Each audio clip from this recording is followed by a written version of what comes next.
সাকিব আল হাসানের শাস্তি কমছে কিনা আর কমলেও বা কতটা কমছে সেটার জন্য অপেক্ষা করতে হতে পারে এই মাসের দ্বিতীয় সপ্তাহ পর্যন্ত। বিসিবি সভাপতি নাজমুল হাসান জানিয়েছেন, বোর্ড সদস্যদের নিয়ে সভা করার পরই সিদ্ধান্ত নেওয়া সম্ভব হবে সাকিবের বিষয়ে। সাকিব আল হাসানের শাস্তি কমানোর বিষয়ে ঈদের পরপরই সিদ্ধান্ত নেওয়া হবে জানিয়েছিলেন বিসিবি সভাপতি নাজমুল হাসান। অপেক্ষা কবে নাগাদ আসতে পারে সে সিদ্ধান্ত। ৮ তারিখে আমাদের সিও দেশে ফিরবে, হয়তো ৮ তারিখেই আমরা একটা মিটিং কল করব।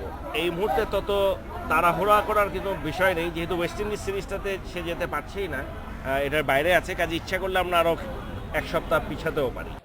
নিষেধাজ্ঞায় থাকলেও জাতীয় দলের সঙ্গে অনুশীলন করছেন সাকিব। টাইগার অলরাউন্ডারের সাম্প্রতিক আচরণে সন্তুষ্ট ক্রিকেট বোর্ড। ওয়েস্ট ইন্ডিজের পরে আমাদের আরও দুটো সিরিজ আছে, টুর্নামেন্ট আছে, একটা আছে এশিয়ান গেমস, তারপরে আছে জিম্বাবুয়ের সিরিজ। এই পর্যন্তই তার ডোমেস্টিক মানে বাংলাদেশের খেলাগুলোতে এই নিষেধাজ্ঞা ছিল।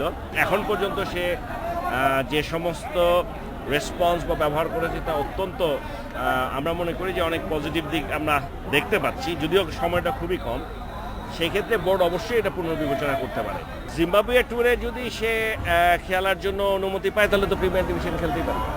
এদিকে বিপিএল ফিক্সিং নিয়ে ট্রাইব্যুনালের রায়ের বিপক্ষে আপিল করেছে বিসিবি ও আইসিসি। নাজমুল হাসান জানিয়েছেন, এই বিষয়ে আইসিসিকে পূর্ণ সহযোগিতা করছে বিসিবি।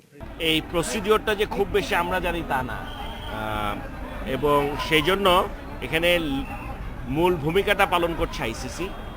আমরা তাদেরকে পূর্ণ সহযোগিতা দিচ্ছি। সাইদ সাদি, ইন্ডিপেন্ডেন্ট নিউজ, ঢাকা।